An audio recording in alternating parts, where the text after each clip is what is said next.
चलिए भाई, मंगलवार की सुबह है तो इस हफ्ते का डे 2 और बढ़िया समीकरण है। फ्राइडे के उस पुल बैक के फर्दर लेग्स थे, वो कल के सेशन में नजर आ गया। एक समय वैसे इंटरडे चार्ट ये देखिए, लगातार प्रेशर के बाद दो बढ़िया रिलीफ वाले सेशंस, फ्राइडे का और उसके बाद कल मंडे का भी। और कल का सेटअप, शुरुआत जब हुई थी तो फ्लैटिश नोट पे हुई थी, ग्लोबल समीकरण जिस तरह के थे उसको देखते हुए। उसके बाद अचानक प्रेशर बना, 100 पॉइंट नीचे वाला निफ्टी फिर रिकवर होना शुरू हुआ तो कहां 100 पॉइंट नीचे और कहां 100 पॉइंट ऊपर जाके बंद होते हुए नजर आए। पूरी तस्वीर इंट्राडे में बदलती हुई नजर आई। बढ़िया सेशन प्ले आउट हुआ और रिलायंस इंडस्ट्रीज की अगुवाई में सारे हैवी वेट्स थे जो कंट्रीब्यूट करते हुए नजर आए। वो आपकी स्क्रीन पे हर निशान में सारे दिग्गज स्टॉक्स जिन्होंने कल भारतीय बाजारों की मदद करी। तो भाई साहब, कल स्क्रीन देख के अच्छा लग रहा था। खैर, मार्केट्स पे आऊंगा। इस पुल बैक, 2 दिन के जबरदस्त पुल बैक के बाद क्या समीकरण बैठ रहे हैं, अब यहां से बाजार की ट्रेजेक्टरी क्या हो सकती है, हमारा अप्रोच क्या होगा, उस पर बातचीत कर लेंगे। पहले आज कहां का नजर, उस पर बात कर ली जाए। भाई, सुबह तड़के 8 बजे बैंक ऑफ जापान का इंटरेस्ट रेट डिसीजन सामने आ जाएगा। तो जब हम लोग मुनाफे की तैयारी में ग्लोबल कमेंट्री पे फोकस कर रहे होंगे तो मेरे ख्याल सबसे बड़ा फोकस बैंक ऑफ जापान का जो भी पॉलिसी आउटकम आया होगा उस पर होगा। उसके अलावा फेड की 2 दिनों की बैठक आज शाम से शुरू हो जाएगी। आउटकम आएगा कल रात 11:30 बजे, रात 12 बजे फिर वो पॉवेल साहब की प्रेस कॉन्फ्रेंस। खैर, हमारे यहां रिजल्ट्स के लिहाज से एक इंपॉर्टेंट दिन है। 3 निफ्टी की companies, Larsen & Toubro, Bharti Airtel और टाटा कंज्यूमर, और उसके बाद वायदा की वो 6 कंपनीज और जिनके तिमाही रिजल्ट्स आज स्केड्यूल्ड है। पूरे यूरोप के जीडीपी और सीपीआई के नंबर्स आ जाएंगे। और आज क्योंकि मंगलवार है तो निफ्टी फाइनेंशियल सर्विसेज इंडेक्स यानी कि फिन निफ्टी की वीकली एक्सपायरी का दिन है। तो बढ़िया एक्शन पैक दिन हमारे सामने खड़ा हुआ है जिसकी हमें करनी है तड़के तैयारी। गिफ्ट निफ्टी कह रहा है भारतीय बाजार दिखाइएगा जरा एकदम फ्लैट, जहां मंडे का सेशन क्लोज हुआ था उन्हीं स्तरों पर हम शुरुआत करेंगे। फ्लैट ओपनिंग इंडिकेशन गांधीनगर इस समय देता हुआ, flat as it can be. ये फ्लैट जीरो वाला अभी लाल था, फ्लैट जीरो वाला हरा, ये लाल हरा क्यों हो रहा है जीरो? असल में इसके आगे के डेसिमल्स मूव कर रहा हूँ इसीलिए ऐसा हो रहा है। हमारे सामने सिर्फ 0-0 चल रहा है, लेकिन ठीक है, ये है फ्लैट गिफ्ट निफ्टी के संकेत। भाई, एशिया कैसा कामकाज कर रहा है? सबने पुल बैक बढ़िया एंजॉय कर रखा है। फ्राइडे को भी एशिया बेहतर कर रहा था हमारे साथ साथ और वो पुल बैक ट्रेड्स कंटिन्यू हुए थे। आज सुबह सबका जैसा हमारा समीकरण है वैसे मिला जुला आपको अक्रॉस एशिया कामकाज होता हुआ नजर आएगा। खैर, पूरे एशिया जापान के आउटकम का इंतजार जरूर कर रहा होगा। कल शाम को यूएस में वो भी पेन वाली पॉकेट थी, बढ़िया कवरिंग के मूव्स वो भी एंजॉय कर रहे हैं। 1.25% से 1.5% उछाल, हम डाइजेस्ट करके कहते 0.5% से 3/4% बढ़त, तो उससे ज्यादा तेजी हुई। और आज सुबह के फ्यूचर्स थोड़े से पस्त पड़े हुए, फ्लैट से 1/4% दबाव। तो ठीक है, मोटा मोटी तब और अब की पहली प्लेट स्क्रीन पर रख दीजिएगा। जहां छोड़ा था उसके सामने क्या तस्वीर सुबह की बन रही है वो आपकी स्क्रीन पर आ रही है।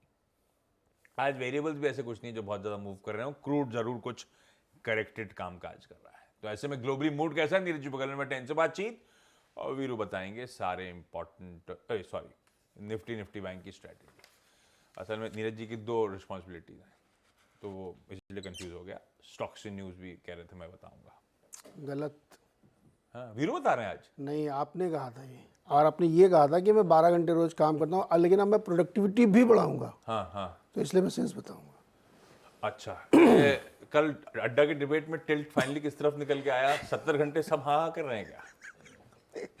सब लोग ना एग्री टू डिसएग्री हो रहे थे। बहुत मजेदार था कल। कोई खुल के विरोध नहीं कर पा रहा लेकिन ऊपर ऊपर से कह रहे थे कि हाँ काम होना चाहिए। मूर्ति सर ने ऐसा क्यों करा? मूर्ति सर मूर्ति सर का इंटरव्यू सुन, बड़ा मजेदार है उसमें। हाँ। मूर्ति सर ये चाहते हैं कि सब लोग ज्यादा काम करें। हाँ। और उससे देश आगे बढ़ेगा। मूर्ति सर को कैसे पता कि मैं लंच स्किप करता हूँ, शो कर लेता हूँ? नहीं, आपके लिए बोला ही नहीं उन्होंने मूर्ति। अच्छा, मेरे लिए नहीं बोला, जो नहीं करते उनके लिए। और मूर्ति सर को ठीक है, मतलब उन्होंने अंदाजा लगा लिया। हाँ, कि कुछ लोग नहीं करते होंगे तो उनको एड्रेस किया। क्या डिबेट छेड़ दिया उन्होंने, बहुत जबरदस्त डिबेट है लेकिन। पूरा इंडिया उनके पीछे चला गया है। जो होगा देखा जाएगा। अभी ग्लोब के संकेत कैसे हैं? ग्लोब में जितने घंटे कामकाज हुआ वो कैसा हुआ? ग्लोब में हाँ कितने नहीं, काम यार चलता ही रहता है वहाँ पे, फ्यूचर वाले भी लगे रहते हैं कुछ ना कुछ। बस तो वहीं से इंस्पायर्ड है फिर मूर्ति साहब। वैसे अपन का हो मुझे तो जाएगा लगता है 70, कि अपना तो 70 के ऊपर चला जाएगा। BSc अभी और ये शाम NSC का सेशन खोल दें ये लोग। नहीं तो BSc NSC के जो हेड्स हैं इसमें वो इंस्पायर है मूर्ति जी से कि काम पे लगाना है सबको 12 घंटे कम से कम एक्टिवली। 12 घंटे तो एक्टिव करते हैं हम लोग, हम सब हिंदुस्तानी 12 घंटे एक्टिव। 10 से 12 घंटे तो हर आदमी ऑफिस दफ्तर में काम करता है। हर आदमी नहीं करता। ये कैसे आप जनरलाइज कर रहे हो? अब उसमें एबरेशन, जैसे क्लास TV भी स्कूल की लगती थी सुबह से लेकर शाम तक, तो हर बच्चा थोड़ा पूरे क्लास में अटेंटिव रहता था। नहीं तो टीवी लीव इंडस्ट्री पीरियड्स आते हैं। की बात अलग है कि यहाँ पे 24/7 काम होता है, बहुत सारी जगहों पे 24/7 काम नहीं है, शटर डाउन उसके बाद बंद, फिर कल मिलेंगे। तो वो इंडस्ट्री के डायनामिक्स वैसे हैं। हाँ ये बात तो है। अब वो बाकी समय वो क्या करेगा, अब जबरदस्ती गड्ढा थोड़ी खोदेगा कि नहीं काम करना। मोदी जी ने कहा इसलिए आज मैं फावड़ा चलाऊंगा 3 घंटे फिर गड्ढा। थोड़ी देर भर दूंगा। क्या लोग कह रहे हैं ग्लोबल क्यूज से कहाँ 70 घंटे पर टिक गई? ग्लोबल क्यूज ऐसे ही है भाई साहब। अच्छा, इसीलिए हम लोग ऐसी बातें कर रहे हैं। इसलिए क्योंकि कॉन्टेक्स्ट सेट हो गया कि ग्लोबल क्यूज में कल यूएस में बहुत जबरदस्त शॉर्ट कवरिंग हुई। कुछ काम नहीं था इसलिए शॉर्ट कवरिंग करूंगा मैं, कुछ तो करना है तो शॉर्ट कवरिंग हुई। कोई फंडामेंटल रीजन नहीं। आप बॉन्ड यील्ड देखिए अभी वहीं पे खड़ी है। फेड की बैठक है, बैंक ऑफ जापान के भी थोड़ी देर में कुछ आ जाएगा, बैंक ऑफ इंग्लैंड की, और सब कुछ एज इट इज़ है। लेकिन कल एक बड़ी शॉर्ट कवरिंग अमेरिका में हुई और हर तरीके के इंडेक्स उसमें पार्टिसिपेट करते हुए, खासतौर पे जो डाउ है उसमें बहुत तेज़ 500 पॉइंट की तेज़ी आई। मैंने कल सुबह कहा था शॉर्ट नहीं करना है, और आज भी मैं कह रहा हूँ कि जो शॉर्ट करेगा बुरी तरह फंसेगा वो। मार्केट का सेंटिमेंट और मूड इस समय लॉन्ग साइड का है। इतनी बिकवाली कर ली लोगों ने कि हम नहीं करना चाहते, इसलिए शॉर्ट मत करिएगा। आप लॉन्ग नहीं करना चाहते मत करिए, बट शॉर्ट मत करिएगा, क्योंकि क्यूज बहुत अच्छे हैं यूएस के। आप देखिए क्रूड नीचे आ गया, $86 पे क्रूड चल रहा है। अभी थोड़ा 2-3 सेंट ऊपर नीचे चल रहा है, लेकिन नीचे क्यों नीचे गिरा है? क्योंकि अब ऐसा लग रहा है लोगों को, डिस्काउंटिंग दे दी उन्होंने कि शायद ये जो हमास वमास का जो झगड़ा चल रहा है ये स्प्रेड नहीं होगा, कंट्री वाइड नहीं होगा। हालांकि नेतन्याहू जी ने हमको लगता है देर रात ही ये सब बोल दिया कि नो सीज फायर, अब वहाँ ग्राउंड इन्वेजन शुरू हो गया है। सब कुछ होने के बावजूद एस्केलेट हो नहीं रहा है। तो ये एक बहुत मतलब अच्छी बात नहीं है, युद्ध होना अच्छी बात नहीं, लेकिन मार्केट के लिहाज से कंटेन्ड है वो एक सर्टेन ज्योग्राफी में। उसका फ़ायदा क्रूड को मिला, क्रूड नीचे आ गया जो इंडिया के लिए बहुत पॉजिटिव है, और यूएस भी उसको रिजॉइस कर रहा है। अब सारा कुछ दारोमदार हमको लगता है ये जो सेंट्रल बैंक की पॉलिसीज़ हैं इस पे होगा। एक ऑस्ट्रेलिया की खबर मैं आपको बताऊँ। बैंक ऑफ जापान की अभी थोड़ी देर में मीटिंग हो, वो पता नहीं क्या कर सकते हैं। हो सकता है कि वो बॉन्ड यील्ड जो YCC उसको ख़त्म ही कर दें एकदम। 1% तो कर ही दिया था उन्होंने, मे भी उसको ख़त्म कर देंगे। नहीं ना, अब कंट्रोल कुछ नहीं, जैसे नॉर्मल चलेगा। बहुत मार्केट फोर्सेस डिसाइड करेंगे। मार्केट फोर्स डिसाइड करेंगी, क्योंकि 150 पे पहुंच गया था। केवल इस बात की खबर छपी है निक्केई में कि ऐसा हो सकता है डॉलर येन 147 पे आ गया है। पता नहीं क्या होगा, अभी देखते हैं क्या होगा। दूसरा, एक ऑस्ट्रेलिया में अंधाधुंध महंगाई बढ़ रही है, तो वहाँ का RBI भी बहुत चिंतित आज समय पड़ रहा था कि वो बहुत परेशान हो गए कि हमारे यहाँ इतनी महंगाई क्यों बढ़ रही है। तो ऑस्ट्रेलिया मिनरल्स के लिहाज से बहुत इंपॉर्टेंट कंट्री है, तो पता नहीं वो भी हो सकता है कुछ बड़ा ऐसा डिसीजन ले, तो उसका भी ध्यान रखना चाहिए। बाकी फेड की तो है ही है, इस वीकेंड मतलब परसों पता चलेगी हमें, तो पॉज की बात चल रही। लेकिन फिलहाल एनीवे संकेत बहुत अच्छे हैं, मूड अच्छा है, माहौल अच्छा है। मंगलवार है आज। भाई साहब कोई दिक्कत नहीं। बाकी कल सुबह बातचीत हुई थी, शॉर्ट नहीं जाने का इस बाजार में। क्या सॉलिड पुल बैक का सेशन था कल यूएस में। शॉर्ट कवरिंग के मूव से डाउ इंटरडे स्क्रीन पर आ जाएगा। पूरी तेजी स्क्रीन पे प्ले आउट हुई। फाइनली 500 पॉइंट से ज्यादा मजबूती के साथ डाउ कल के सेशन में बंद हुआ था। और आज के समीकरण भी हमने बातचीत कर ली। इन्होंने बताया नहीं कि क्रिस वुड साहब कैसे धमकी दे के गए। अरे मैं बता देता हूँ, मैं छपी हुई लोगों ने पढ़ लिया। जेफरीज के क्रिस वुड, क्रिस वुड साहब ने ये कहा है अगर मगर लगा के कि अगर 24 इलेक्शन में उलटफेर हो गया तो आपका मार्केट 25% कम से कम गिर सकता है। ये जेफरीज की रिपोर्ट है, अखबारों में छपी, आप लोग पढ़ सकते हैं उसको। अब ये उन्होंने कैसा कहा कि वो डिटेल में आप पढ़ लीजिए, अलग अलग तरह की लॉजिक है, लेकिन अगर उलट पुलट हुआ तो। अरे बाप रे बाप।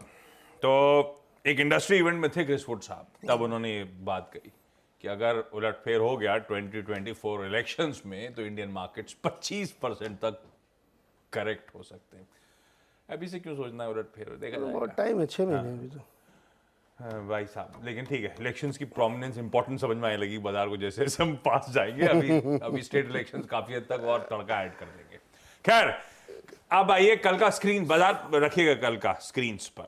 कल जो मेंशन हुआ था सुबह 7 बजे, वो निफ्टी का पहला बेस, क्या बेस था? कल बैंड था 950 910 का, वो पहले बेस पे आके बाजार ने बड़े, वो 940 के आसपास के लोज थे कल इंट्राडे, उस बेस पे आके थमे, वहीं से सपोर्ट लिया और उसके बाद क्या बढ़िया पुल बैक का सेशन प्ले आउट होता हुआ नजर आया। तो लेवल टू लेवल मैच होता हुआ नजर आया था ये बाजार। ऐसे में वीरू, गुड मॉर्निंग। बेस की अहमियत इंपॉर्टेंट समझ में आ गई। अब आज के सेशन का अप्रोच क्या रखा जाए? 2 दिन हमने बढ़िया पुल बैक ट्रेड्स एंजॉय कर रखे हैं। आशीष, गुड मॉर्निंग। देखिए, जो 2 डेटा कल क्रिटिकल था, जो परसों से हमने कैरी किया था, वो था 200 डेमा पर निफ्टी का सपोर्ट लेना, और दूसरी चीज थी एक आपका पार्टिसिपेंट जो कि सेलर है, एफआईएस बड़ा, लेकिन उसके डेटा में भी एक धड़ा था पुट राइटिंग का।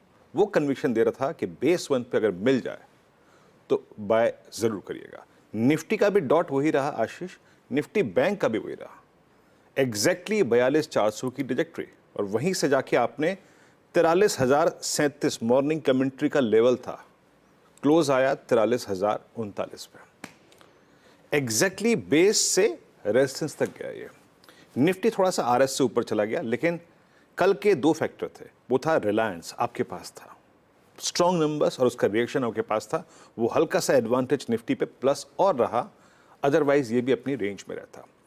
मैं फिर कहूंगा आशीष, टिल द टाइम एक लेवल मेंशन कर रहा हूं, हम उस पर नहीं चले जाते, तब तक इन प्रिंसिपल चाहे ट्रेड मिले चाहे ना मिले, चाहे पूरे दिन खाली बैठना हो, ट्रेड बेस पे ही होगा। पहले डेटा को शुरू से लेता हूं, और डेटा क्या कहता है? कल एफआईएस ने एक बार फिर से सेलिंग करी, और उनकी करीब करीब 1761 करोड़ रुपए की सेलिंग थी, 1328 करोड़ रुपए की बाइंग थी डीआईएस की। वो सपोर्ट दे रही है। इंडेक्स फ्यूचर्स एफआईएस ने हायर लेवल्स पे शॉर्ट किया, 6000 कॉन्ट्रैक्ट शॉर्ट, 297 करोड़ की सेलिंग थी, 1658 करोड़ रुपए का स्टॉक फ्यूचर बेचा, 17,000 कॉन्ट्रैक्ट शॉर्ट, यानी हायर लेवल्स पे थोड़ी सी फिर शॉर्ट आई कल।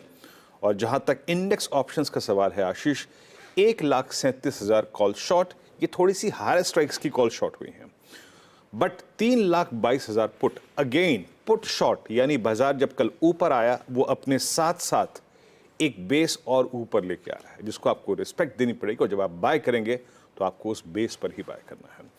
निफ्टी पे क्या है, जरा एक बार आप ऑप्शंस के आंकड़े देखिए आशीष। निफ्टी पे सबसे strong call put writing, I mean thanks to Reliance, thanks to Bank Nifty, thanks to critical banking stock futures, 19,200 की रेंज में आपको कॉल राइटिंग जो थे वो बैकफुट पे नजर आया, उन्होंने एग्जिट किया। सबसे बड़ा कॉल राइटर यही था 19,200 पे, -12 लाख।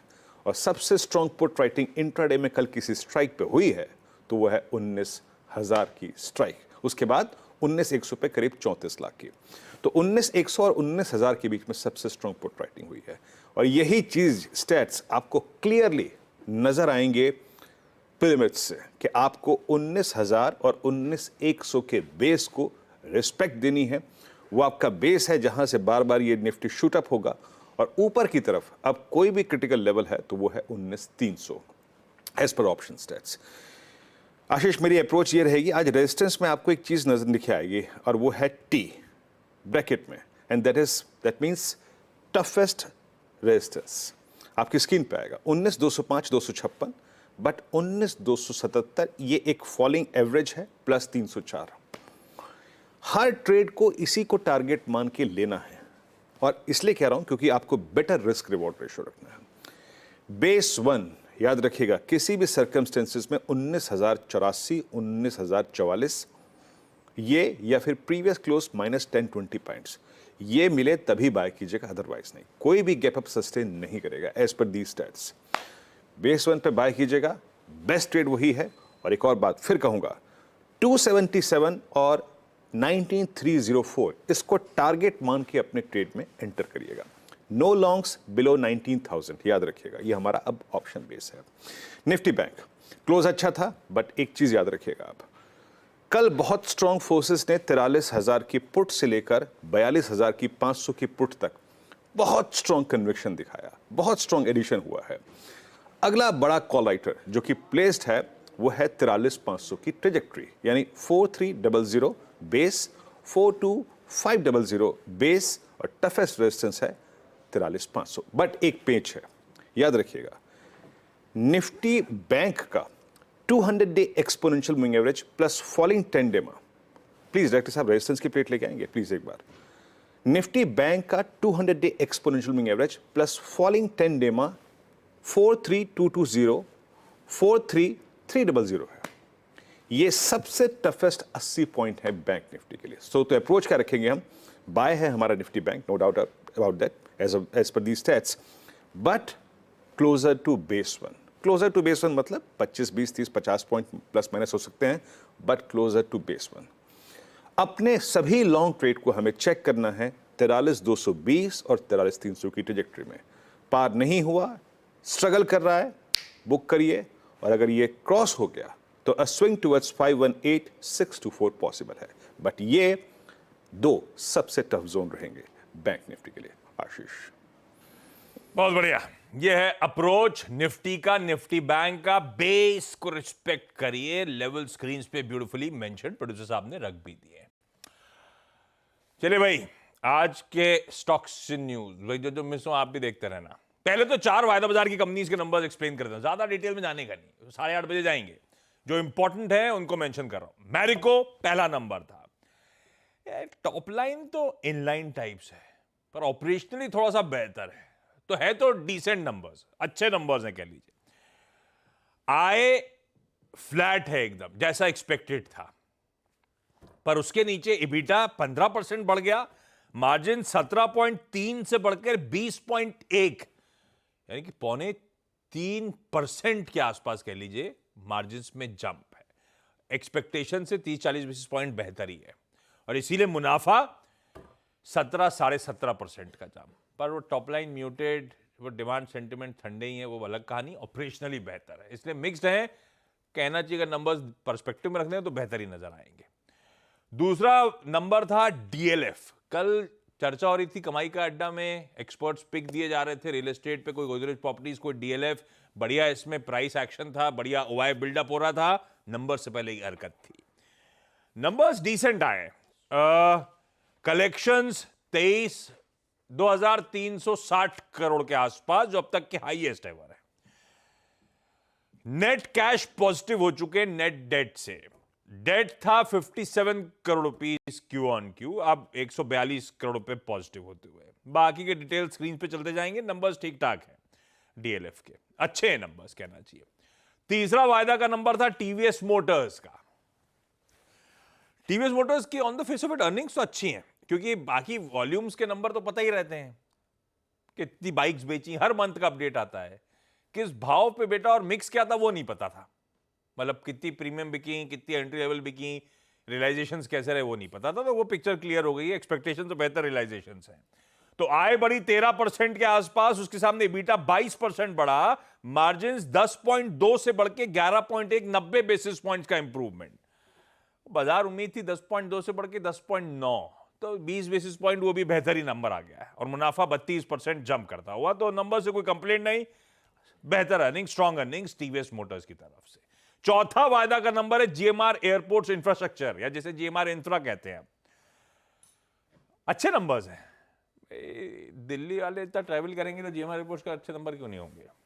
आय 30% बढ़ी, इबिटा इस साल दर साल बोल रहा हूं, इबिटा 55% जंप करा, मार्जिन 30% वाले कह लीजिए 35%, और घाटा रिड्यूस हो रहा है, पर बहुत मीनिंगफुली नहीं, पर घाटे में बहुत सारे एडजस्टमेंट भी रहते हैं, इसलिए इबिटा तक रुक जाता हूं। ये कंपनी अपनी रिलीज में कह रही है टोटल पैसेंजर ट्रैफिक जो है इस क्वार्टर में साल दर साल पिछले साल से 25% बढ़ा है। इस तरह से एविएशन ट्रैवल पिकअप कर रहे चले जा रहा है भाई साहब। आज से लेकर अगले साल के फरवरी मार्च की भी अगर फ्लाइट्स की और होटल की बुकिंग इस उम्मीद में कर रहा हूं कि सस्ती मिल जाएंगी, तो क्या डेडली बेस है वो। 6-6 हजार आपके लखनऊ, 5-5 हजार भोपाल, आज भी वहां के आंकड़े, ये बेस बन चुका है, नियर न्यू नॉर्मल। 6,000 पहले इतनी दूर के तो आपको वही 2,000-2,500 में मिल जाते थे, बेस बदल गया, बिल्कुल सब तस्वीर बदल गई। खैर, जीवन रिपोर्ट्स के नंबर्स अच्छे, नंबर चारों के अच्छे हैं ऐसे कह लीजिए। वीरू मुस्कुरा रहे हैं, इन्होंने भी कहीं की देख ली है। कहां का होटल बुक कर लिया भैया? नहीं, नहीं नहीं, मैं कल बता रहा हूँ, मैं आ रहा था ना, कल नीरज जी कह रहे थे थोड़ा जल्दी निकल रहे हो, है ना कल। भाई साहब मुझे कल मुंबई एयरपोर्ट पे इतना वक्त लगा कि पूछो मत। लगभग चेक इन वगैरह में सब कुछ में सिक्योरिटी चेक में लगभग 40 मिनट पार हो गए, इतनी भीड़ थी कल सुबह सुबह। पता नहीं, वो तो पापराजीज ने घेर लिया था। ये बात मैंने इससे कहा था कि बहुत सिक्योरिटी चेक है आज, जल्दी जाना। कुछ और क्विकली स्टॉक से न्यूज बता देता हूं। टाटा मोटर्स एक बढ़िया फेवरेबल रूलिंग, वो सिंगूर यूनिट वाला मामला था, आर्बिट्रल प्रोसीडिंग्स उसकी खत्म हो गई हैं। कल आर्बिट्रल ट्राइब्यूनल ने इनके फेवर में रूलिंग दी। वेस्ट बंगाल इंडस्ट्रियल डेवलपमेंट कॉर्पोरेशन को कहा है कि भाई साहब इनको 766 करोड़ रुपए प्लस 11% इंटरेस्ट के हिसाब से वापस करो। बनता भी था, सिंगूर से कैसे निकाले गए थे। कोलगेट पामोलिव, इस बार जीएसटी नहीं है, इस बार इनकम टैक्स की लायबिलिटी सामने आई है, 170 करोड़ रुपए की है। ट्रांसफर प्राइसिंग का ऑर्डर है आईटी अथॉरिटीज के द्वारा असेसमेंट ईयर 2021-22 का, 170 करोड़ की लायबिलिटी। और ऐसी खबरों में एक वो इंटरेस्टिंग था, शुगर कंपनी बजाज हिंदुस्तान, इसको यूपी पावर कॉर्पोरेशन से केन के अरियर्स मिले हैं, 1361 करोड़ रुपए के अरियर थे वहां पे, वो पैसा इनके पास आया है।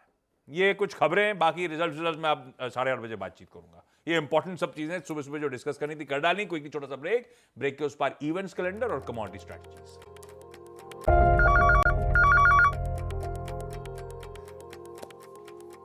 चलिए भाई, आज का इवेंट्स कैलेंडर। मंगलवार है, फिन निफ्टी की एक्सपायरी है और इस महीने की अक्टूबर महीने का आखिरी कारोबारी सत्र है।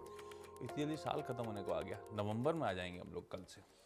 सैलरी आएगी आज, और सॉरी, सबसे इंपॉर्टेंट, आज सैलरी आएगी, वो तो लिखना भूल ही गया मैं। आज सैलरी डे है, आज salary day. Bank of Japan का आउटकम 8 बजे, और ऐसा कुछ कर दिया जो ये कह रहे हैं, तो फिर वो प्रेस कॉन्फ्रेंस इंपॉर्टेंट हो जाएगी, जो दोपहर 12 बजे हमारे टाइम के हिसाब से। ये सब अपने टाइम के हिसाब से टाइम बता रहा हूं मैं आपको। एफओएमसी मीट छोड़ता हूं, निफ्टी वाली तीनों कंपनीज को तो ब्यूटीफुली एक्सप्लेन कर दिया है। भारतीय Airtel, Larsen and Toubro, Tata consumer, इनके नंबर्स, वायदा के जो 6 नंबर्स हैं, बिरला सॉफ्ट, गेल, आईओसी, जेएसपीएल, मैक्स फाइनेंशियल और नवीन फ्लोरिन। क्या पिट रहा है स्टॉक, खैर ये 3 निफ्टी और 6 वायदा के नंबर्स रडार पे। कैश के तो बहुत लंबी लिस्ट है।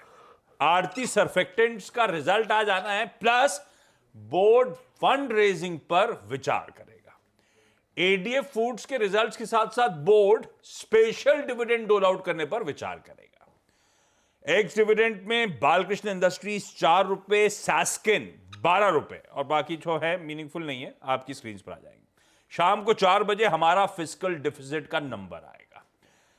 जापान का ना सिर्फ पॉलिसी मीट का आउटकम, बल्कि उनके unemployment rate, retail sales, industrial production, housing starts सब आएंगे। चाइना का कंपोजिट पीएमआई, अभी टिकटिंग चला रही थी, अभी भी चल रहा है आपकी स्क्रीन पे नीचे, ठंडा है, एक्सपेक्टेशन से कमजोर आया, वो आंकड़ा ऑलरेडी आ चुका। फ्रांस का जीडीपी, फ्रांस का क्या, पूरे यूरोजोन का जीडीपी और सीपीआई के नंबर्स आने हैं। हांगकांग का जीडीपी आना है, यूएस की रेड बुक आनी है, यानी कि सेम स्टोर सेल्स की ग्रोथ, हाउस प्राइस इंडेक्स वगैरह। अब आइए प्राइमरी मार्केट्स का एक्शन। ये होनासा कंज्यूमर, शायद ज्यादा बेहतर हम लोग मामा अर्थ के नाम से जानते हैं, और बीच में तो बड़ा, जब आईपीओ आने वाला था, बहुत सोशल मीडिया में चर्चे थे। आज खुलेगा, थर्सडे को बंद होगा 2 नवंबर को। 308 रुपए से 324 रुपए का प्राइस बैंड, 1701 करोड़ रुपए जुटाने की योजना। लार्जली ओएफएस है, उसमें से 300 करोड़ रुपए के आसपास फ्रेश इशुएंस भी है। सेलो वर्ल्ड के आईपीओ का आज डे 2 है। सरदार वल्लभ भाई पटेल सर की आज बर्थ एनिवर्सरी है।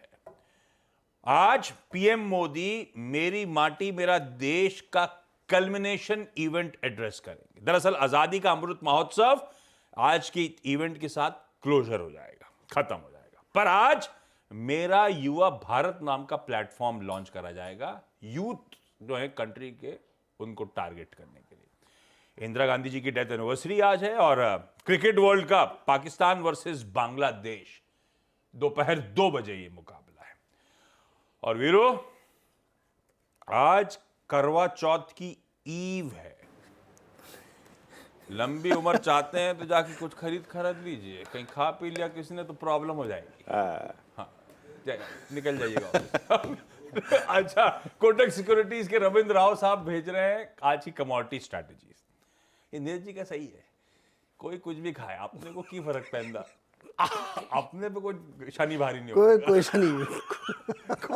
कॉपर में खरीदारी करिए 704 के स्टॉप के साथ, चांदी में खरीदारी करिए 72-200 के स्टॉप के साथ। बाकी के लेवल स्क्रीन पे छोड़े जा रहा हूं एकदम फ्लैट गिफ्ट निफ्टी के संकेतों के साथ। मॉर्निंग कॉल में इतना ही, ब्रेक के उस पार सीधा सौदा। नमस्कार।